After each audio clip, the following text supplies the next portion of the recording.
Requel, istilah untuk sequel reboot seperti yang sudah disebutkan oleh Scream, sepertinya beneran sudah jadi go-to plan oleh studio yang ingin menghidupkan kembali franchise atau judul ikonik miliknya. Requel ini menjadi hits terutama dalam genre horor. Bikin sequel dari cerita original bertahun-tahun yang lalu dengan judul yang sama, dan meniadakan sequel-sequel lain mereka sebelumnya. Ini telah dilakukan oleh Halloween, Candyman, Wrong Turn, Child's Play, hingga ke Scream itu sendiri. Dan sekarang giliran Texas Chainsaw Massacre yang turut serta, nyaris 50 tahun sejak film originalnya. Tentu saja ini adalah taktik untuk nyari duit yang lebih gampang. Alih-alih bikin cerita atau tokoh horor original yang belum tentu disukai orang, kenapa nggak bikin kembali cerita yang sudah ada? Scream, being meta dan suka ngejek genre-nya sendiri, sudah ngasih tahu ke kita bahwasannya Requel ada yang bagus, dan nggak sedikit juga yang cuma cash grab murahan.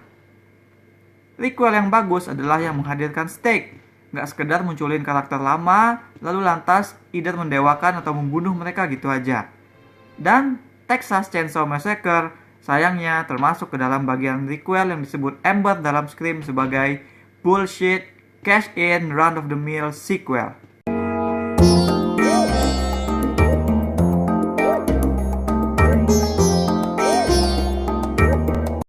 The original The Texas Chainsaw Massacre di tahun 1974 jadi kesayangan kritikus dan penggemar horor karena film tersebut tidak pernah cuma sekedar tontonan pembantaian dengan gergaji mesin di Texas. Film tersebut dipertimbangkan banyak orang sebagai horor seni, sebab dibalik kekosongan plot dan beberapa breakthrough yang dilakukan pada zaman itu, sutradara Tobe Hooper memang bercerita dengan implisit. Film itu kita kenang sebagai film yang sadis bukan karena menonjolkan darah dan bunuh-bunuhan secara terang-terangan. Coba deh kalian tonton lagi. Sebenarnya adegan pembantaiannya dilakukan dengan cut dan editing yang sangat precise. Horor itu sesungguhnya ada dalam imajinasi kita. Film itu hanya menceritakan dan nge-build up dengan sangat sempurna. Nggak hanya itu, ada banyak lapisan yang bisa kita kupas saat menelusuri narasi. Bahkan pernah dilaporkan, sutradara horor fantasi asal Spanyol Guillermo del Toro sampai berhenti makan daging untuk beberapa waktu setelah menonton film original tersebut. Bukan karena jijik, tapi karena pembicaraan para karakter seputar perilaku manusia dalam mengkonsumsi daging benar-benar telah merayap menghantui dirinya. Nah, David Blue Garcia selaku sutradara untuk Texas Chainsaw Massacre yang baru ini bukannya nggak mencoba untuk memberikan lapisan. Film ini berusaha mencuatkan keadaan masa kini supaya ceritanya relevan, seperti film original yang memotret kaula muda pada zamannya. Bahasan hidup bebas, dinamika keluarga, dan sedikit komentar soal rasis atau kependudukan yang marak di tahun 1970-an itu kini berganti dengan bahasan yang secara esensi nggak banyak berubah, tapi ya terasa dekat dengan permasalahan dunia modern sekarang. Kelompok anak muda yang ada di sentral narasi kali ini adalah para influencer yang punya visi untuk mengubah kota mati Harlow di pinggiran Texas menjadi tempat hidup untuk komunitas anak-anak muda. Istilah yang tepat sepertinya adalah gentrifikasi. Bahasan ini juga pernah ada di film Candyman yang terbaru. Jadi mereka tuh mau datang ke tempat asing dan mengubah tempat itu jadi galeri seni, jadi tempat fitness, segala macam. Cekcok dengan warga lokal tentu tak dapat mereka hindarkan, meskipun bisa diatasi dengan terbuka. Nah, real problem datang ketika salah satu bangunan panti asuhan yang ada di kota itu ternyata masih dihuni sama nenek tua yang menolak untuk dipindahkan.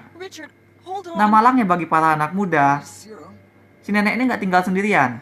Ada sosok besar yang telah melupakan naluri pembunuhnya, tinggal dan nurut sama si nenek. Nah, ketika si nenek akhirnya tiada karena efek ribut-ribut tadi, si sosok gede itu akhirnya menunjukkan siapa dirinya. Dia mengenakan kulit wajah si nenek sebagai topeng, lalu mengambil senjata pusaka yang dia simpan di balik tembok rumah, dan mulai membunuhi orang-orang anak-anak muda yang mengusik kota tempat tinggalnya.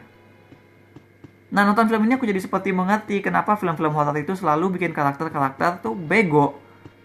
Karena film mau kita menikmati pembantaian para karakter tersebut. Keasikan film ini datang dari menyaksikan Leatherface menghabisi anak muda yang kita nggak tahu siapa mereka. Semacam keasikan yang kosong. Setelah itu film makin nafsu untuk memasukkan penanda zaman dengan lebih lanjut. Jadi ada adegan sosial media segala macam. Nah, Ada adegan ketika para turis terjebak di dalam bus bersama Leatherface. Nah, ini adegan yang paling menghibur karena begitu dungu. Kita tidak bersimpati, namun malahan di momen tersebut tuh kita justru seperti berada di pihak si Leatherface. Lapisan dramatis dan emosional film ini diniatkan datang dari karakter Lila. Ini kasihan banget si Elsie Fisher jadi kayak turun kelas main di film ini. Nah, karakternya diceritakan sebagai seorang penyintas dari penembakan massal di sekolah. Nah, karakter inilah yang diparalelkan dengan karakter legend yang dimunculkan, yaitu si Sally Hardesty. Kali ini diperankan oleh Olwyn Voire, karena pemerannya yang asli udah berpulang ke rahmatullah. Si Sally ini adalah protagonis utama di film original yang dia adalah satu-satunya survivor dari rumah jagal Leatherface. Sesuatu yang gak membunuhmu akan membuatmu makin kuat. Tapi itu kalau kita tidak tenggelam dalam rasa trauma. Hidup akan terus dihantui oleh sesuatu yang mengerikan di masa lalu. Bagi Lila itu adalah penembakan, dan bagi Sally itu adalah si Leatherface. Lila perlu belajar untuk seperti Sally, yang kini sudah jauh lebih capable dan jago ketimbang dirinya berpuluh-puluh tahun yang lalu. Nah, sayangnya niat film tersebut tidak benar-benar berbuah, karena kedua karakter ini justru kurang matang dikembangkan. Selain sering melirikan kamera ke bekas luka tembak dan ke flashback dia jatuh kena tembak, film gak pernah benar-benar mengeksplorasi trauma karakter Lila. Hubungannya yang renggang dengan karakter kakaknya pun jarang dicuatkan. Film yang durasinya cuma 80 menit ini lebih banyak berkutat di adegan kucing-kucingan dengan Leatherface. Sudut pandangnya dipindah-pindah antara Lila dengan kakaknya, si Melody, yang diperankan oleh Sarah Yarkin yang berakting standar banget karakter horor. Jadi film ini tuh gak punya karakter utama yang jelas. Si Sally pun tampak nggak sebanding dengan karakter Laurie Strode di requel Halloween ataupun dengan Sidney Prescott di requel Scream. Kemunculan Sally hanya supaya ada karakter legend aja. Arc-nya kayak dipaksain ada. Penyelesaiannya pun lemah. Film ini mau bikin rivalry antara Sally dengan Leatherface, tapi nggak mampu untuk menuliskannya dengan natural. Jadi mereka tuh kayak berantem biasa aja gitu. Interaksi spesial itu tidak bisa film ini ciptakan. Sehingga ending film original malah jadi kayak biasa aja saat kita tahu ternyata Sally selamat hanya untuk jadi yang ia lakukan di film ini.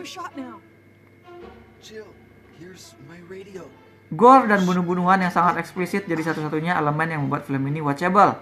Or not, kalau perutmu nggak kuat. Namun tentu saja itu nggak bakal bikin film ini memorable. Mau sesadis apapun nggak bikin memorable. Nggak akan bisa menjejak sekuat film originalnya. Apalagi karena film prequel ini kan hadirnya di platform.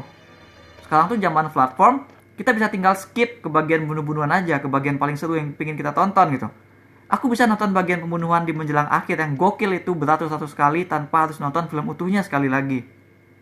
Penonton bisa nggak peduli pada cerita dan actual things yang disampaikan film secara setengah-setengah, dan this is not good. Bukan hanya untuk film ini, tapi juga untuk genre slasher horror keseluruhan di ke depan nanti. Karena jangan sampai penonton hanya ingin mencincang film dan men-skip ke bagian-bagian seru aja. Cerita dan karakterisasi itu haruslah ditulis dengan kuat. Texas Chainsaw Massacre perlu lebih fokus dan menguatkan kengerian dari narasi, dari suspense, dari lingkungan, dan dari konflik. Namun bahkan kota mati di film ini juga nggak ada menarik-menariknya. Mereka hanya nampilin kota yang kosong, yang suasananya pun bahkan nggak seram. Padahal atmosfer ginilah yang harusnya dibangun oleh film. Nggak semata mengeksploitasi Leatherface dan sadis-sadisnya aja. Karena memang kalau dilihat, ya yang paling insulting untuk para fans sebenarnya adalah karakter si Leatherface. Dalam film original, karakter yang terinspirasi dari serial killer beneran ini diberikan lapisan psikologis. Dia tuh kayak orang dewasa yang mentalnya masih anak-anak, yang besar di keluarga katakanlah tradisional. Sedikit simpati yang kita rasakan untuk karakter penjahat utama itu datang dengan natural. Dari momen-momen kecil yang menampilkan betapa vulnerable-nya dirinya sebagai anggota keluarganya. Nah, Leatherface di original itu nggak superhuman. Dia bisa sakit, dia bisa dikalahkan. Dia tidak tertinggal di belakang namun kemudian bisa muncul mendadak di tempat lain dengan cepat. Sedangkan di film terbaru ini, Leatherface sudah kayak orang yang berbeda. Dia tuh kayak penyendiri aja gitu. Dia sekarang ini udah kayak gabungan antara Michael Myers dengan Norman Bates.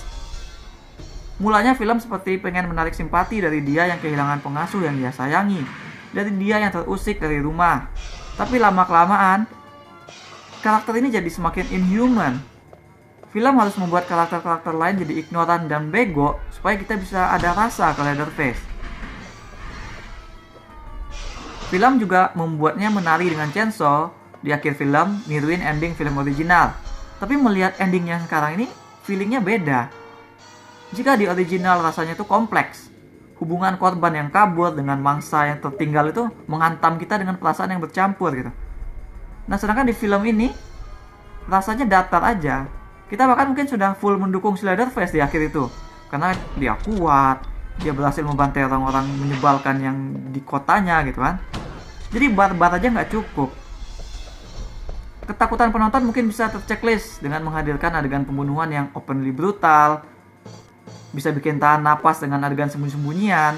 Tapi film ini juga harus punya suspense dan tensi yang natural, yang berasal dari dinamika karakter. Oh, ada orang datang ke kota mati, tapi kota itu misterius gitu kan. Ada sesuatu yang membunuh mereka satu persatu karena merasa terusik. Itu mestinya dinamika itu yang dikuatkan. Tapi itu juga yang tidak dipunya oleh requel yang digarap dengan sangat basic ini. Naskah pengen memuat banyak lapisan, tapi tidak ada yang berhasil dikembangkan dengan drive yang alami. Film ini hanya seperti menempelkan gagasan dan meng-overdid the karakter. Simpelnya gini, kita nggak lagi takut dan peduli karena karakternya membunuh karena merasa terusik. Tapi karena kita takut tuh karena karakternya tuh nggak bisa mati sekarang gitu. Bisa muncul di mana saja dan gitu-gitulah. Bukan lagi ke drama yang sebenarnya gitu. Film justru meninggalkan semua drama-drama itu dan memilih untuk mengubah semua elemen ceritanya menjadi inhuman dan datar. Sama-sama uninspired seperti setnya. Hampir seperti film ini sendiri dipasangi topeng yang membuatnya jadi amat sangat jelek. Just ugly dah. Aku berikan 2 dari 10 bintang emas untuk Texas Chainsaw Massacre.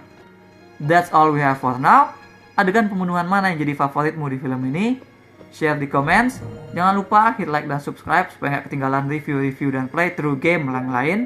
Kunjungi mydersit.com untuk review yang lebih detail. Kalian bisa juga kunjungi store mydersit di chiptoloka.com. Ada banyak kaos dan pernak-pernik custom yang unik, mulai dari film, musik, game, hingga wrestling. Thanks for watching. Remember in life, there are winners and there are losers.